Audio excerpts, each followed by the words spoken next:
A blank page. The proverbial blank page. Like, where do you start? How do you begin? It's a tough part of paper writing to figure out where to start. And I know that can be a challenge. Today, we're going to fill up this blank page with kind of what looks like a paragraph. I'm not going to write all the words because really my focus is helping you figure out how to design mentally what a paragraph is. See, papers are just made up of a few paragraphs. Some of you were taught the 5-paragraph technique, where the paper is kind of divided into 5 chunks, 5 sections. An introduction and a conclusion are sort of 2 paragraphs, and then 3 sections in the middle, which could be 1 paragraph each or could be several paragraphs. And that's not a bad way to do things, but it all comes down to the paragraph. If you can learn to write a paragraph well, you can probably learn to write. Now, we still need to do sentence structure, and there's still like big structure outlining of papers and the whole deal. But doing a paragraph can actually be a wonderfully tight way of communicating something very simple. And so, or complex, or whatever. You want to get your research out on the page. And so we're going to totally make things up here today. It's just going to be random stuff that comes to my brain that gives you a sense of, what's going on. Okay, now first, with the blank page thing, right? I don't love a blank page, so I just tend to put a word on it, and then I can begin. Okay, now as soon as I do that, I discover my thing's not formatted right. So I need to format my paper, and one of the problems with is that, working Microsoft Word or Google Docs, it doesn't always give you the right format from the beginning. And so you have these little tabs here, so I'm going to click on font. I'm going to make sure that I'm using Times New Roman font, which is what my teacher wants me to use, and 12-point size, and make sure that that's there. And I can set this as default as well. Okay, and you can do that, and it will work that way from forever and always. Okay, and then notice there's little spaces between my lines here. Well, I can fix that. I want to come here, and I want to get rid of this space after the line thing. And, generally for academic paper writing, we want to do double space, okay? And I can also set that as default as well, so I don't have to remember to do it every time. Now, look, I don't have a blank page anymore, and it's formatted correctly. It looks like it's 1-inch margins, which is great. We can change that here on the layout and look at the margins, and they're 1-inch margins. So everything's just dandy. It's awesome. You have to figure out how to do other formatting things. Okay, well now, what do we want to do for the tutorial? Of all the topics that, that we can do, what would you like to write about? And I decided to write about jam. Jam, like a preserve, like things that one can put on toast or crackers or things like that. Okay, so we need to kind of think about what we want to write about and figure out kind of what we want to say. And so, what are, so our paper topic, I think we're going to make it something like this, things to put jam on. Okay, now that's hot, right? You can see now how teachers are just going to love reading this kind of thing. Things to put jam on. And of course, what are the things that we can put jam on? Look at this. I'm going to start making a list. I'm going to use bullet points. I like bullet points. I don't know why we're all the way out there, but that's okay. So bullet points. Interesting. Cool. So things to put jam on. I'm going to put jam on toast, crackers, bread, pineapple. If you haven't tried it, you should try it. Pizza, no. Like things other to put jam on. And cheese, just because sometimes you want the savory and the sweet all together in one package, and then they all go on crackers. Okay, so how do we do this? We have all these things, and so what I'm going to do is actually divide my paper up into these 5 main areas. Jam is great on toast, crackers, bread, pineapple, and cheese. 5 sections. Isn't that awesome? Right? We already have a paper outline. That's so cool. Okay, so we've got the paper outline. Now what we want to do is pick one of these different things. Okay, so I'm actually going to pick bread. I'm going to pick bread for a particular kind of reason, but we're going to go for there. And so this paragraph that we're going to do is section number 3 of the main paper. Okay, introduction, section 1, 2, and 3. Section number 3 is bread. Okay, there. Now, so we're going to put bread and jam together in a great combination of things. So what we need to do is figure out how to discover the evidence. Okay, and one of the interesting things about evidence, if you want to think about it, and how to design the paragraph, are the things that we're going to bring them together. Now, watch what I'm about to do. Bam! Look at this. I have made a super interesting structure that'll make you remember how to do this forever. TEA. T. Man, you could have tea with jam and toast, couldn't you? Something like that. T. A paragraph's made up of three things: a topic sentence, evidence and analysis, and the evidence is made up of three further things, statistics, stories, and studies. Now, you can use all kinds of things, but those are just ways to help me remember it. So we're going to focus on this as our structure. So topic statement, evidence, and analysis. Okay, now, and under the evidence section, we've got three different kinds of evidence. We've got statistics, stories, and studies. So let's start off with some statistics. I've once heard that, like 82.1% of statistics are made up right on the spot. So we're going to do that today. I'm not actually going to research jam. I actually want to do better things with my life than do that. But you may want to do that. But for example, we might want to say, cheese. The statistics of people that put jam on cheese is only 7%. I don't actually know anybody who does that, but it could be even bigger. Whereas, people who put jam on bread is like 49%. Okay? See, there we go. Where all of a sudden we got statistics. We can use statistics as part of our paragraph. Stories. I'm going to tell you a story in a little bit, but basically it's called Stealing Jam is the story that I want to use. But stories can be things like journalism pieces. History is made up of stories. Stories are case studies that you would do when you go out and talk to somebody or a number of people and things like that. And then finally, studies. While statistics can often be included in studies and stories and studies, studies is that larger word that I'm using for all kinds of different approaches. This will be a journal article, a book, an in-depth study of, toast and jam and things like that. That would be what we were talking about. And for example, this study could actually study, the link between jam and, and diabetes. It's a sugary, beautiful thing. It will help diabetes kind of move along in certain individuals. So there could be a study about that sort of thing. Statistics can also include surveys or government data and all that kind of stuff. So these are three kinds of chunks of thinking about how we can do our research: statistics, stories, and studies. Now, then the paragraph has to be formed. And this is kind of one of the cool things about doing this, is we can do this in a bunch of different ways. Okay? Now, a topic statement. What a topic statement is a statement of interest. You may want to link it to what's going on before, or not. You may want to kind of make it its own thing. And basically what we want to argue in this section, the topic statements, like a thesis statement for the paragraph, is something like,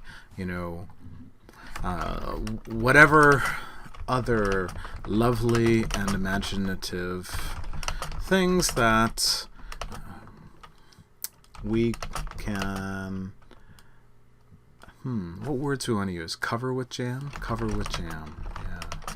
The writing just flows, doesn't it? Whatever other imaginative things we can cover with jam. Certainly an old-time favorite... look at that. We got their spelling there. Is home-cooked white bread. Okay, see the topic statement there? Isn't that a beautiful statement? So that's going to tell us, basically what the paragraph is about. It's about jam on bread. Now I could use statistics. So for example, I could actually say something like, 7% of people put cheese on their put jam on cheese, and 2% put cheese on pineapple. We're gonna find out like 49% of people put jam on bread. Okay. Now that's, maybe not a real statistic, although it's probably not that far off. That could be the middle thing. So that could be your second sentence, your evidence sentence. So you've got a topic statement that tells you about what the paragraph is about, like a thesis statement for the paragraph.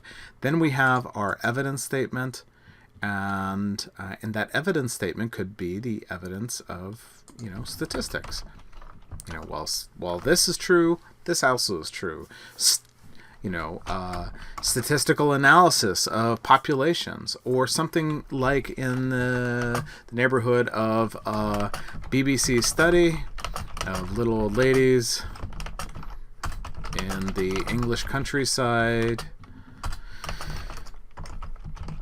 shows that, and then it's going to give the survey of, that 92% of octogenarians, look at that, I spelled that right, octogenarians put jam on bread at least once per week. So look at that, a statistical analysis that's all kind of wrapped up in a study. Pretty cool, right?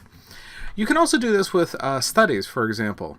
Whatever lovely and imaginative things we cover with jam, old-fashioned favorite is home-cooked white bread. Okay, good. But look at the studies.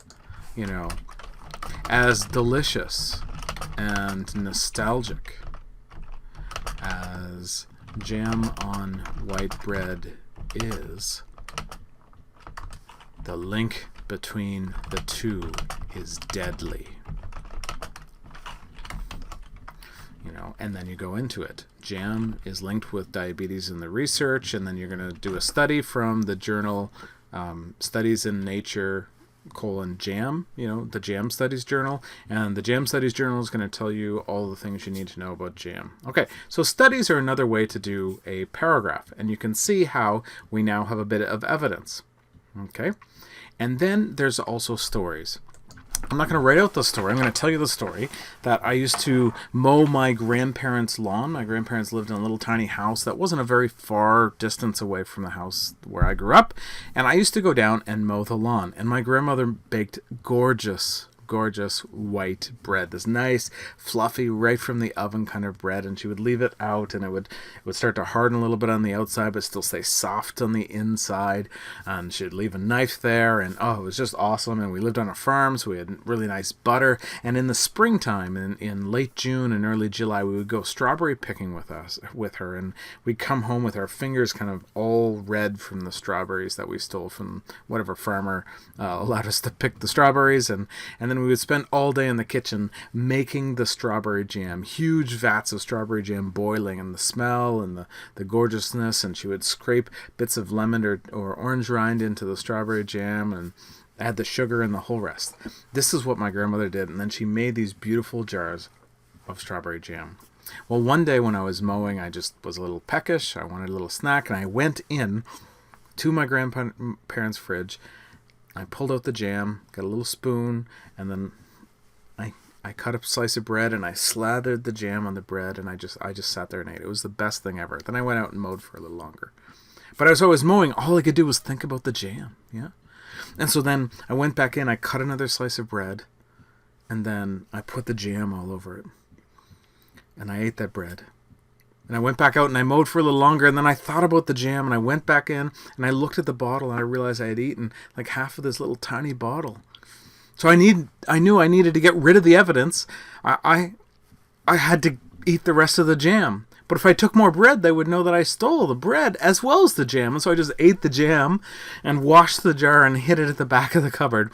And they never found out, or at least they never let me know. That was a beautiful jar of jam. Later on, I did have to confess because my conscience was guilty.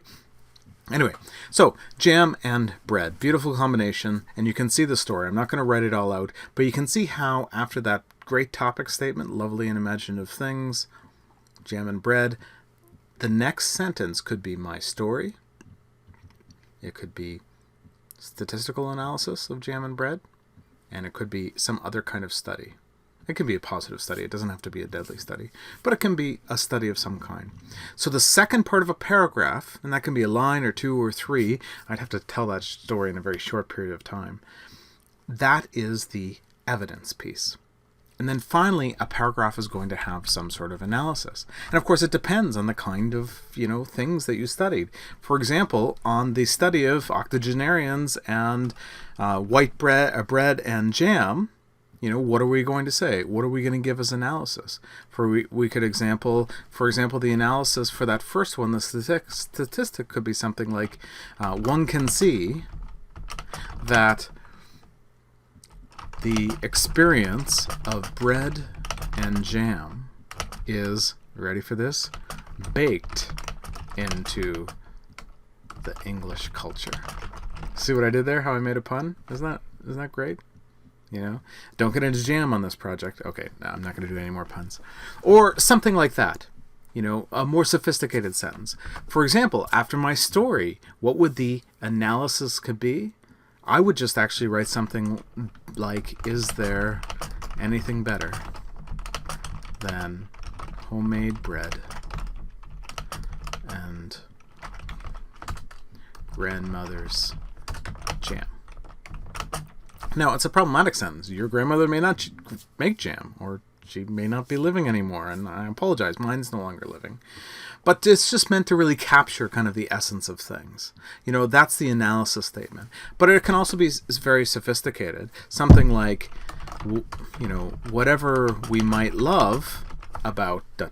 bread and jam and all the experiences we might have, there is a health aspect that we need to consider. And then I may want to even go into the next paragraph and talk about some health aspects. Okay? So, a paragraph is made up with a topic statement, some sort of evidence, that could be a study, a statistic, a story, a combination of the above, or something else, some other kind of research, and then some kind of analysis. And every major paragraph has to have these three elements. Okay? Now, it could be your paragraph is just a definition. Often the second or third paragraph in a paper is a definition. Still, I want to see in that analysis section a link to your paper as a whole. The way that we define homemade, in the case of homemade bread or jam, the way we define homemade, and I just gave the definition, is key to the way that we understand how to do this research. Okay, something like that. You need to make the link. The analysis is a chance for you to tie it together to what the paper is about as a whole. In the first example, in the example of statistics, the paper is about English culture. In the second example, it's about nostalgia, memory, beauty, joy, good food, something like that. And in the third example, it might be, good food is tempting, but it can kill us. Some sort of health aspect. Okay, not very cheery. Okay. Now, I have an extra T here. TEA, topic statement, evidence, analysis, but there's also a transition statement. When you're done writing your paper for the first time, you want to go and kind of make links between the paragraphs. For example, if your finishing statement is whatever we might love about bread and jam and all the things that it brings into our lives, the beauty and the goodness and the deliciousness and the memories, there's still a health aspect that we need to consider. Your next transition statement might be something that is a connection, right? A critical aspect of health today is the rising case of diabetes among little old ladies who sit and eat jam and bread all day. Okay? That's a transition statement. Notice that it links to what just came before. The words while, or however, or whatever, those linking words, therefore, are ways to link the paragraphs together. So look for ways to link those paragraphs. Now that last bit is a little more complex, I get it. But I think actually what we have here is a pretty easy way of making a paragraph, isn't it? We've got it. We've got the topic sentence, the topic statement that's right there at the beginning of our section, this first paragraph. We have the evidence, and then we have the analysis. And when it comes to the topic statement, it wants to be a clear and creative and well-written statement that tells us what the paragraph is about, like a thesis statement. The evidence can be of various kinds, including statistics, stories, and studies. And then the analysis is our own take on the material. We move from research to what we are thinking about the research, and how does that analysis connect to our thesis? That's the key question for the analysis statement. Okay, so this is a great way to make a paragraph, and this has been really helpful to me when I've been editing my own paragraphs. It's true, once you learn how to make a great paragraph, you can play with it in all kinds of ways. Until then, enjoy this TEA approach, T approach, and maybe enjoy a little jam bread if you want, and if it's healthy. And if it doesn't, like, make you remember people that are now lost, or make you realize how much jam was better at home, or anything. Okay, maybe don't have any jam and bread. Just write me great paragraphs.